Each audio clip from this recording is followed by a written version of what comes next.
જય માતાજી।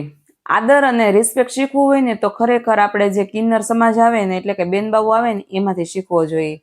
કારણ કે કાલે અમારા ગ્રુપમાં જક્ષભાઈને આશીર્વાદ આપવા માટે આવ્યા હતા બેનબાઉ, તો એમાં જોવા મળ્યું અને ઘણું શીખવા પણ મળ્યું છે અને શીખવું પણ જોઈએ। આપણને જીવતા ન આવડે તો બીજા સારી જિંદગી જીવતા હોય ને તો એમાંથી જીવતા થોડુંક શીખવું જોઈએ અને એમાં થોડુંક લેતા પણ શીખવું જોઈએ। તો કાલે જે જોયું ને અમે, ખરેખર એક સેલ્યુટ છે એ લોકોને। કારણ કે કુટુંબ અલગ છે, ગોત્ર અલગ છે અને અલગ અલગ કાસ્ટ છે, છતાં એક બંધારણમાં રહે છે। અંદરો અંદર જે ચાલતું હોય એ, પણ જે બહાર આવીને જેનું બંધારણ છે ને ખરેખર એ બિરદાવા જેવું છે।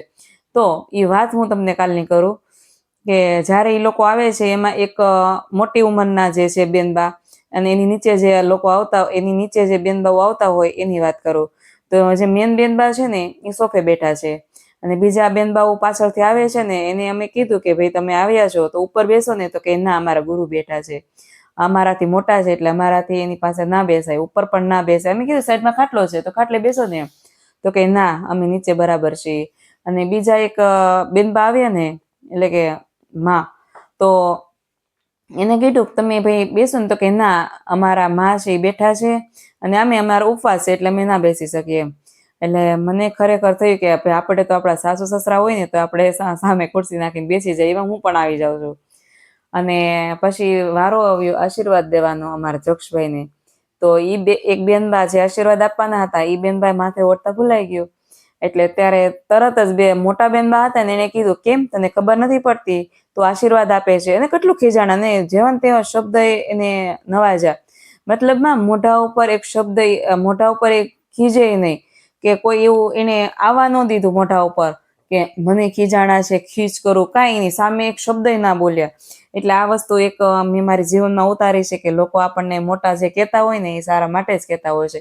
પછી એને માથે ઓઢી અને આશીર્વાદ આપ્યા અને બીજા એક બેન હતા ને એ નીચે એની બાજુમાં બેઠા, એટલે એને કીધું આમ દૂર બેસની, જાડી જાડી એમ જેવા ને તેવા શબ્દ એ નવાજે છે મતલબમાં, છતાંય ઈ બેન કાંઈ નથી બોલતા સામે।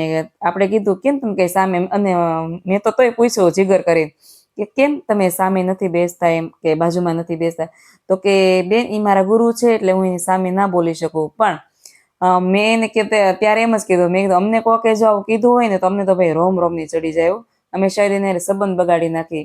તો કે અમારા સમાજમાં આ વસ્તુ આવતી નથી। તો મેં કીધું તમારા સમાજને સેલ્યુટ છે, હા તમે અંદરો અંદર જે હોય પણ બહાર નીકળ્યા પછી તમારામાંથી અમને જે શીખવા મળે ને એ ખરેખર દિલથી એક સેલ્યુટ છે તમને લોકોને કે તમે આવું રાખો છો એમ। અને ઘણી બધી વસ્તુ હતી અને ઘણા બધા એવા નિયમ હતા એ લોકો ફોલો કરે છે।